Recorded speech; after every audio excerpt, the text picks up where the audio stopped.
ताच नाही, भाजपवाले पण म्हणत होते सगळा जिल्हा तिकडे गेला आहे का, यांना तिकीट देऊ नका.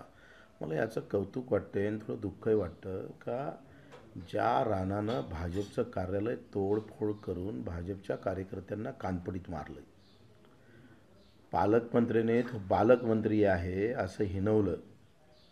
आता कार्यालय फोडणाऱ्याला चे झेंडे घ्यायला लागतं ना कार्यकर्त्यांना हाती, एवढी लाचारी.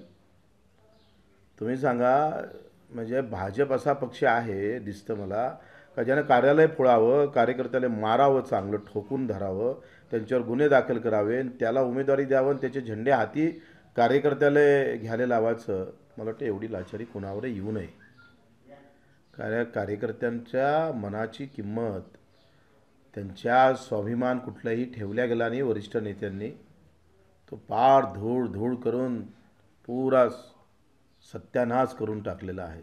आमचं तर पांटप्रिय आमची स्वतःची, आम्ही कुठेही जाणार, कुठेही लावणार.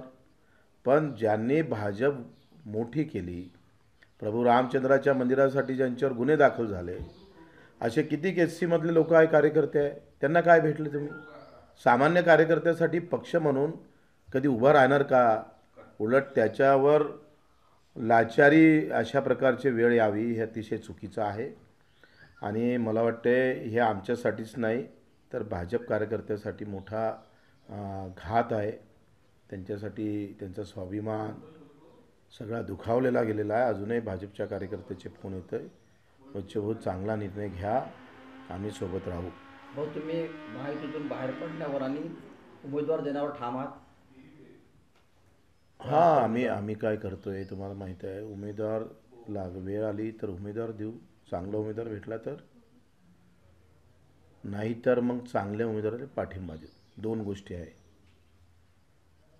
इथं संविधानही वाचवायचं आहे, कारण कोर्टात केस चालू असताना उमेदवारी जाहीर होणं, आणि दुसऱ्या इकडे छत्रपतीचा स्वाभिमान आम्हाला जिवंत ठेवायचा आहे. अमरावतीकर याचं निश्चितच भान ठेवणार.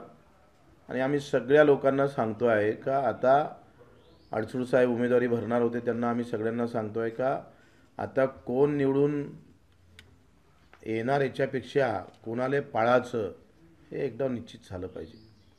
त्यासाठी आम्ही कामाला लागलो आहे. चांगला उमेदवार भेटला, निवडून येत असेल तर उभं करू, नाही भेटला तर सक्षम उमेदवाराला पाठिंबा देऊ.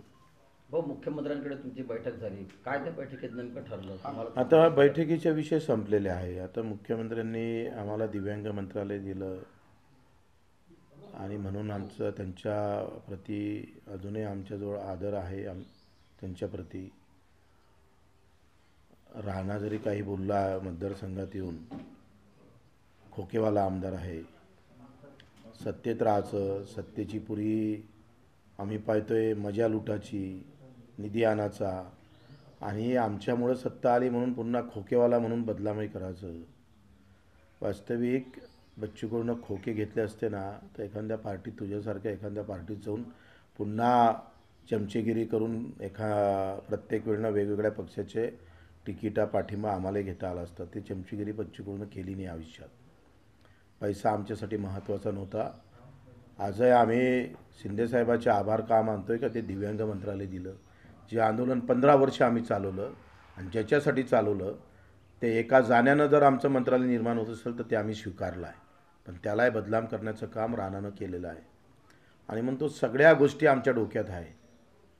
आणि एकंदरीत या अमरावती जिल्ह्याची होणारी व्यवस्था, इथं संत्र्याचे भाव पडले, लोकसभेमध्ये कुठल्याही प्रकारचा आवाज उठवला गेला नाही. सोयाबीन असेल, कापूस असेल, या सगळ्या ह्याचाला पतन होत असताना फिनले मिलचे भोंगे बंद झाले, रेल्वे चालले नाही, विमान उडलं नाही, कुठलंही एक चांगलं काम या जिल्ह्यात झालेलं नाही सत्ता असतानासुद्धा. तर या सगळ्याचा स्वाभिमान टिकवण्यासाठी पुन्हा अमरावतीकर अभिमानानं ह्या गोष्टी सगळ्या डोक्यात घेईल आणि नवनीत राणाला पाळण्याची शपथ घेईल. त्यासाठी आम्ही कामाला लागू.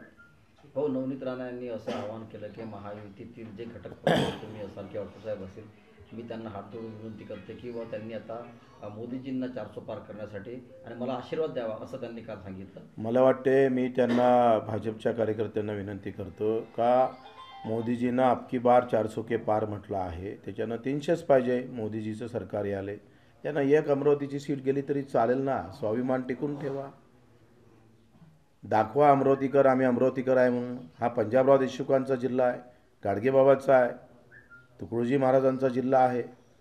हा अभिमान बाळगून अमरावतीकर समोर आले पाहिजे. जिथं लोकशाहीचं पतन रोज केलं जातं ज्या उमेदवाराकडून, त्या उमेदवाराला आता घालवलं पाहिजे. ही खऱ्या अर्थानं अमरावतीकरांनी स्वीकारावं. भाजपच्या चाहत्यांनी पण आता 400च्या वर जर सीटा जात असेल तर एक सीट जाऊ द्या ना.